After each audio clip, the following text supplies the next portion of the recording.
Hi, പുതിയൊരു വീഡിയോയോട് സ്വാഗതം. ഇന്ന് വന്നിരിക്കുന്നത് ചിത്തിനി 2024 ഒക്ടോബർ ആ സമയങ്ങളിൽ റിലീസായ സിനിമയെന്ന് തോന്നുന്നു. Chithini. Director east cost Vijayan. പുള്ളിക്കാരൻ്റെ സിനിമയെല്ലാം എടുത്ത് നോക്കിയാൽ മതി.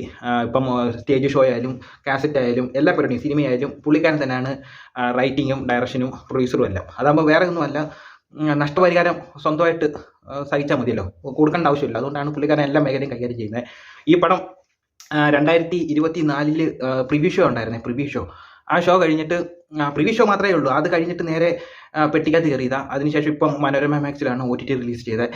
ഈ പടം കാണാൻ എനിക്ക് തോന്നിയെന്ന് പറഞ്ഞാൽ ഇതിൻ്റെ ആക്ട്രസ് മോക്ഷ ബംഗാളി ആക്ട്രസ്സാണ്. ഇതിന് മുമ്പേ കള്ളനും ഭഗവതിയും എന്ന് പറയുന്ന പടത്തിൽ ഭഗവതിയായിട്ട് ചെയ്തിട്ടുണ്ട്. ഞാൻ അതിൻ്റെ റിവ്യൂ പറഞ്ഞപ്പം പറഞ്ഞിട്ടുള്ളേ, ഒരു ദേവിയുടെ ഒരു നല്ലൊരു ദേവിയായിട്ട് തന്നെ തോന്നും. അതേപോലെ ഒരു ആക്ട്രസ് ആയിട്ടാണെന്ന് ഞാൻ എൻ്റെ റിവ്യൂ പറഞ്ഞിട്ടുണ്ട്, പടം കൊള്ളത്തില്ലെങ്കിലും. അപ്പോൾ ഇതിൻ്റെ പ്രിവ്യൂ ഷോ ഇല്ല, അത് ചിത്തിനിയുടെ പ്രിവ്യൂ ഷോ എറണാകുളത്ത് നടന്നിട്ടുണ്ടായിരുന്നു. വിനീത തിയേറ്ററിൽ പ്രിവ്യൂ ഷോ എന്ന് പറഞ്ഞാൽ അറിയാലോ, അതിനകത്ത് അഭിനയിച്ചവർക്ക് മാത്രമുള്ളൊരു ഷോ ഉണ്ട്. അപ്പോൾ അത് കഴിഞ്ഞ് ആ ഷോ കഴിഞ്ഞിട്ട് മോക്ഷം കിട്ടാതെ പോയതാ. പിന്നെ ഇതിലോട്ട് കേരളത്തിലോട്ട് കണ്ടിട്ടില്ല. അപ്പോൾ ഈ പടം 2 വർഷത്തിന് ശേഷം 2 ദിവസം മുന്നെയാണ് മനോരമ മാക്സിൽ OTT റിലീസ് ചെയ്തത്. പടം കണ്ടിട്ട് തോന്നിയെന്ന് പറഞ്ഞാൽ എൻ്റെ അമ്മോ, ഇത് 2026. ഈ പടം എന്ന് പറഞ്ഞാൽ മലയാളത്തിലെ ആദ്യത്തെ സിനിമ ഉണ്ടല്ലോ വിഗതകുമാരൻ. ഈ വിഗതകുമാരനൊക്കെ മുന്നേ റിലീസാക്കേണ്ട പടമായിരുന്നു ഈ പടം. അത് അതേപോലെ ഉള്ളൊരു അപരാധ പടം. എൻ്റെ ഡയറക്ടർ ഞാൻ പറഞ്ഞു,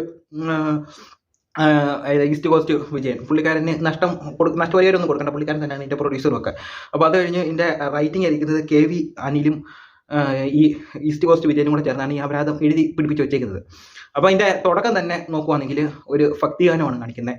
അപ്പോൾ ഒരു പൂജാരിയായിട്ട് വന്നിരിക്കുന്നത് എന്തുവാ, മുരളിയാണ്, ശ്രീശങ്കരോ എന്താ, എന്തൊരു മുരളി. പുള്ളിക്കാരനാണ് ഇതൊരു പൂജ ചെയ്തുകൊണ്ടിരിക്കുക. അപ്പോൾ എന്തൊരു ഭക്തിഗാനം, എനിക്ക് തോന്നുന്നു ഈസ്റ്റ് കോസ്റ്റ് വിജയൻ്റെ പെട്ടിയിലായി പോയ ഏതൊരു ഭക്തിഗാനം തോന്നുന്നു അവിടെ എടുത്തു വെച്ചേക്കുന്നത്. ഈസ്റ്റ് കോസ്റ്റ് വിജയൻ്റെ കൊച്ചു പരുവങ്ങളിലൊക്കെ നമ്മൾ കേട്ടിട്ടുണ്ടായിരിക്കും ഈസ്റ്റ് കോസ്റ്റ് വിജയൻ്റെ കാസറ്റുകൾ, ഭക്തിഗാനങ്ങളൊക്കെ പറഞ്ഞിട്ട് ഒത്തിരി പരസ്യങ്ങളൊക്കെ വന്നിട്ടുണ്ട്. ശ്രീകോവിൽ നട തുറന്നു അങ്ങനെയൊക്കെ പറഞ്ഞിട്ട് കുറേ ഇതൊക്കെ കിടപ്പുണ്ടല്ലോ. അപ്പോൾ അതേപോലെ ഏതോ ഒരു പെട്ടിക്കകത്ത് റിലീസാവാതെ പെട്ടിക്കകത്തിരുന്ന ഒരു ഭക്തിഗാനം എടുത്ത് ഫ്രണ്ടിൽ ഇടുന്നുണ്ട്. ആ ഒരു ഭക്തിഗാനത്തോടെ നമ്മുടെ ഒരു ഇത് തീർന്നു, നമ്മുടെ ഒരു പരിപാടി തീർന്നു. കാരണം സീരിയലിനകത്ത് എങ്ങനെ ഒരു കറക്റ്റ് ഒരു സീരിയലിനകത്ത് ഒരു ഭക്തിഗാനം തുടങ്ങുന്നതിൻ്റെ കൂട്ടാണ് തുടക്കം തന്നെ അപശകുനമായി പോയി. തുടക്കം തന്നെ അത് കഴിഞ്ഞിട്ട് എന്തൊക്കെയോ വരാൻ പോകുന്നു. ഇതൊരു പ്രേതപ്പടമാണ്, ഒരു ഹൊറർ, നല്ല പേടിച്ച് കിടുകിടാന്ന് വിറപ്പിക്കുന്ന ഒരു ഹൊറർ പടമാണ് ഈ പടം എന്ന് പറഞ്ഞാൽ. നമുക്ക് വേണമെങ്കിൽ പണ്ടത്തെ നിങ്ങൾക്ക് അറിയാമായിരിക്കുമല്ലോ, ഈ കോമഡി സ്റ്റാർസ് എന്ന് പറയുന്ന ഒരു പരിപാടി ഏഷ്യാനെറ്റിൽ നേരത്തെ ഉണ്ടായിരുന്നു, ഇപ്പോഴൊന്നും ഇല്ല. അതേപോലെ കുറേ സ്റ്റേജ് ഷോ, ഇതുപോലെ കോമഡി ഷോസുകളുണ്ട്. അതിനകത്ത് വേണമെങ്കിൽ സ്പൂഫായിട്ട് ഈ ഒരു സിനിമ കൊടുക്കാം. കാരണം എന്തുവാ, ഹൊററിനെ എങ്ങനെ സ്പൂഫാക്കി ചിരിപ്പിക്കാം, അതാണ് ഈ പടത്തിൽ കാണിച്ചു വെച്ചേക്കുന്നത്. അപ്പോൾ അതേപോലെയാണ് ഇതിൻ്റെ തുടക്കം തന്നെ എന്തൊക്കെയോ വരാൻ പോകുന്നുള്ളൊരു തോന്നലുണ്ട്. ആ ഒരു ഷോട്ട് സീരിയലിൻ്റെ കളർ ഗ്രേഡിങ് അതേപോലൊക്കെ തന്നെയാണ് കൊടുത്തേക്കുന്നത്. ഞാൻ പറഞ്ഞില്ലേ, വിഗതകുമാരനൊക്കെ മുന്നേ റിലീസാവേണ്ട പടമായിരുന്നു. അങ്ങനെ പടം തുടങ്ങി കഴിഞ്ഞിട്ട് പിന്നെ ഇതിനകത്ത് ആക്ടറിനെയൊക്കെ കാണിക്കണമല്ലോ. മോക്ഷ ഉണ്ടായാണ് ഈ പടം ഒന്ന് ഞാൻ നോക്കാൻ തുടങ്ങിയത്, അല്ലാതെ എനിക്ക് വേറെ ഒന്നും ഒരു ആഗ്രഹവും ഇല്ല. പക്ഷേ ഈ പെൺകൊച്ചിനെ ഇതിനകത്തൊന്നും നല്ല രീതിയിലൊന്നും ചെയ്തിട്ടില്ല. എന്തൊക്കെയോ ആ കൊച്ചിൻ്റെ ചുണ്ടനക്കം കേൾക്കുമ്പോൾ തന്നെ അറിയാം ബംഗാളി ആക്ട്രസ്സാണ്. അപ്പം മലയാളം പറയത്തില്ലെന്നറിയാം. 1-2 വാക്കുകൾ എനിക്ക് തോന്നുന്നു ബബിൾക്കോ ഇട്ട് വായിക്കാത്ത ഡയലോഗ് വന്ന് പറഞ്ഞപ്പോൾ ബബിൾക്കം കൊടുത്തിട്ടുണ്ടെന്ന്. അത് ചവച്ച് കഴിഞ്ഞിട്ട് ആരോ ഒരാൾ ഡബ്ബിങ് ചെയ്ത് കൊടുത്തിട്ടുണ്ട്. അതാണ് ഇതിൻ്റെ അകത്ത് എനിക്ക് തോന്നിയിട്ടുള്ളത്. അത് കഴിഞ്ഞിട്ട് ഇതിനകത്ത് ആക്ട്രസിനെ കാണിച്ചെന്ന് പറഞ്ഞാൽ ഒരു ഡാൻസ് കളിക്കുന്ന എന്തൊരു ഷോട്ടിലാണ് കാണിക്കുന്നത്. ഡാൻസ് എന്ന് പറഞ്ഞാൽ ഒരു അരങ്ങേറ്റ മത്സരമാണ്, അരങ്ങേറ്റ ഡാൻസ്. ആ കൊച്ചി നല്ലോണം ഡാൻസ് ഒക്കെ ചെയ്യും, കിടിലായിട്ട് ഡാൻസ് ഒക്കെ ചെയ്യുന്നുണ്ട്, അതൊക്കെ കിടിലായിട്ടുണ്ട്. പക്ഷേ ആ ഒരു സോങ്ങാണ്, രജിൻ രാജാണ് ഇതിൻ്റെ മ്യൂസിക്, സോങ്ങാണ് ഇതിനകത്ത് ഏറ്റവും വലിയ അപരാധം. അപ്പോൾ ആ ഒരു സോങ് അവിടെ ഇല്ലായിരുന്നെങ്കിൽ ഡാൻസ് മാത്രം എങ്ങനെയൊക്കെയോ കാണിക്കായിരുന്നു. അപ്പോൾ ആ ഡാൻസ് മാത്രം എനിക്ക് കൊള്ളായിരുന്നു, ആ സോങ് കൊണ്ട് ഇട്ട് അതങ്ങ് കുളമാക്കി. ഡാൻസ് കഴിഞ്ഞിട്ട് പിന്നെ സെൽഫി എടുക്കും. ഇവർ ആരാ, സെലിബ്രിറ്റിയോ, അങ്ങനെ കുറേ പേര് വന്നിട്ട് അങ്ങ് ഫോട്ടോ എടുക്കുക, ഇവരുടെ മാത്രം. ഇത് എന്തോ ഇതിനകത്ത് എഴുതി പിടിപ്പിച്ച് വെച്ചേക്കുന്നത്. ഈസ്റ്റ് കോസ്റ്റ് വിജയൻ എന്തോ അവിടെ ഉദ്ദേശിച്ചെന്ന് എനിക്ക് മനസ്സിലാകത്തില്ല. പിന്നെ ഈ മോക്ഷയ്ക്ക് ഒരാളോട് ഇഷ്ടമുണ്ട്, അതാണ് ഇതിൻ്റെ നായകനോട്. അതങ്ങനെ വരുത്തുള്ളല്ലോ, വേറെ എങ്ങും മാറ്റമില്ലല്ലോ. അപ്പോൾ ആ നായകനോട് ഇഷ്ടം വരും. നായകൻ ക്രിസ്ത്യാനിയായിട്ട് അങ്ങനെ ഒളിച്ചോടി പോയി കല്യാണം കഴിച്ച് വേറെ ഒരിടത്ത്. ഈ നായകൻ പോലീസും കൂടെ. അപ്പോൾ ഇങ്ങനെ പോയി എന്തൊക്കെയോ കാണിക്കുന്നുണ്ട്. ഈ ഹൊററായിട്ട് എന്തൊക്കെയോ കാണിച്ചു കൊടുക്കുന്നുണ്ട്. പിന്നെ ഇതിനെ കൂടാതെ വേറൊരു മറുസൈഡുണ്ടല്ലോ, മറുസൈഡിലാണ് വിനയ് ഫോർട്ടൊക്കെ വരുന്നുണ്ട്. വിനയ് ഫോർട്ട് എന്നൊക്കെ പറഞ്ഞാൽ ഈ ചിരിച്ച് മടുക്കും. വിനയ് ഫോർട്ട് ഒരു കാട്ടിൻ്റെ നടുക്കൂടെ ഒരു രാത്രിയിൽ ബൈക്ക് ഓടിച്ചുകൊണ്ട് വരുമ്പം ഒരു കുറച്ച് വില്ലന്മാർ വന്ന് ക്രോസ് ഇട്ട് കഴിഞ്ഞിട്ട് വിനയ് ഫോർട്ടിന്റെ പഞ്ച് ഡയലോഗ് ഞാൻ കേട്ട് ചിരിച്ച് മണ്ണ് തപ്പി ചിരിച്ച് വിനയ് ഫോർട്ട് പഞ്ച് ഡയലോഗ് പറയുന്നത്. പിന്നെ ഫൈറ്റ് വിനയ് ഫോർട്ടിന്റെ ഒരു മാസ് ഫൈറ്റ് കണ്ട് ചിരിച്ചു പോകും. ആ ഫൈറ്റ് കണ്ടാൽ ചിരിച്ചു പോകും. അതുകൂടാതെ ഇപ്പം ഒരു പ്രേതപ്പടമാണല്ലോ. പ്രേതപ്പടമാകുമ്പോൾ വലിയ ഒരു ബംഗ്ലാവ് വേണം, അവിടെ എന്തൊക്കെയോ ഒരു ഫ്ലാഷ് ബാക്ക് വേണം. അങ്ങനെയൊക്കെയാണ് ഇതിൻ്റെ ഒരു കഥ പോയേക്കുന്നത്. ആ ഫ്ലാഷ് ബാക്കിൽ ഒരു ഒരു ബംഗ്ലാവിൻ്റെ അവിടെ ഒരു കൊലപാതകം വേണം. ആ ബംഗ്ലാവുമായിട്ട് ഒരു വർഷങ്ങൾക്ക് മുന്നേ അതിന് ഒരു കഥ വേണം. ഇതെല്ലാം നമുക്കെല്ലാം അറിയാം, വർഷങ്ങളുണ്ടായി കണ്ടുവരുന്ന ഹൊറർ പടമാണ്.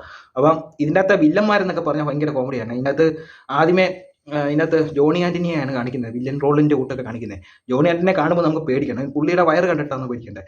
അപ്പോൾ അതുപോലെ ജോണി ആന്റണി കരി കഴിഞ്ഞിട്ട് പിന്നെ വലിയൊരു ട്വിസ്റ്റ് വരുന്നുണ്ട്. ഇതിനകത്ത് സുധീഷ് ഉണ്ട്. സുധീഷാണ് ഇതിനകത്ത് മെയിൻ വില്ലൻ സുധീഷാണ്. പക്ഷേ സുധീഷ് വർഷങ്ങൾക്ക് മുന്നേ ഒരു ഫിലിമിന്റെ ഡയറക്ടറായിരുന്നു.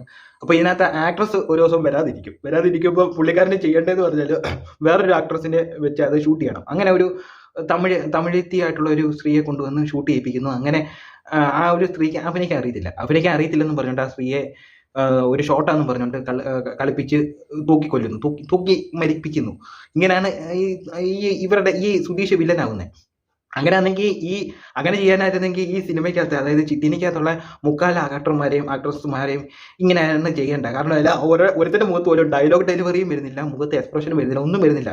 ഏറ്റവും അവസാനം ഡയലോഗൊക്കെ ചുണ്ടനൊക്കെ വേറെ എങ്ങാണ്ട്, ഡയലോഗ് വേറെ എങ്ങാണ്ട്, അങ്ങനെ എന്തൊക്കെയോ കാണിച്ച് കൂട്ടി വെച്ചേക്കുക. എനിക്ക് ഈ പടം അറിയാമല്ലോ, ഞാനിത് മോക്ഷ ആ ആക്ട്രസ് ഉണ്ടായിട്ട് മാത്രം നോക്കിയത്, അല്ലാതെ ഈ പടം ഇഷ്ടപ്പെട്ട് നോക്കിയതൊന്നുമല്ല. സത്യം പറഞ്ഞാൽ 2.5 മണിക്കൂറുണ്ട് ഈ പടം. 2.5 മണിക്കൂറും വേസ്റ്റ് ആയി പോയൊരു പടം. 2.5 മണിക്കൂറും വേസ്റ്റ്. അല്ലാതെ വേറെ ഒരു പടം, ഒരു ഹൈ മൂവ്മെൻറ്റോ ഒന്നുമില്ല. പിന്നെ ഒരു ഷോട്ട് മാത്രം അതിനകത്ത് എനിക്ക് ഇഷ്ടപ്പെട്ടു. ഇതിനകത്ത് മണികണ്ഠനാചാരി ഒരു ഡെഡ് ബോഡി എടുക്കാൻ മരത്തെ കയറുന്ന ഒരു സീനുണ്ട്. ആ 2 ഷോട്ടിലാണെങ്കിലും രണ്ട് ലൊക്കേഷൻ 2 ഷോട്ടിലാണെങ്കിലും ആ ഷോട്ട് എഡിറ്റിംഗ് ഒക്കെ ചെയ്ത് നേരെയാക്കി വെച്ചിട്ടുണ്ട്. അതൊക്കെ നല്ല രീതിയിൽ വന്നിട്ടുണ്ട്. അല്ലാതെ ഇതിനകത്ത് പ്രേതമൊക്കെ ഫാഷൻ പരേഡിന് പോയിട്ട് വന്നേന്ന് തോന്നുന്നു. അതേപോലെയൊക്കെയുള്ള മേക്കപ്പ് അടിച്ചിട്ടുണ്ട്, അതേപോലത്തെ കോസ്റ്റ്യൂമൊക്കെ ഇട്ടുകൊണ്ടാണ് ഇതിനകത്ത് കാണിച്ചിരിക്കുന്നത്. ഒരു രീതിയിലും ഒരു ഹൈ മൂവ്മെൻറ്റോ ഒന്നുമില്ലാത്തൊരു പടം. ചിത്തിനി ഇനിയെങ്കിലും ഈ പരിപാടി നിർത്തുക. ഈസ്റ്റ് കോസ്റ്റ് വിജയൻ സാർ ഇനിയെങ്കിലും ഒന്ന് പരിപാടി നിർത്തുക. നിങ്ങൾക്ക് പൈസ ഉണ്ടെങ്കിൽ വേറെ എന്തൊക്കെ പരിപാടി ഉണ്ട്, വേറെ നല്ല പടങ്ങൾ പ്രൊഡ്യൂസ് ചെയ്യുക. അല്ലാതെ സ്വന്തമായിട്ട് പടം എടുത്ത് ആൾക്കാരെ എന്തിനു ഓർപ്പിക്കുന്നത്?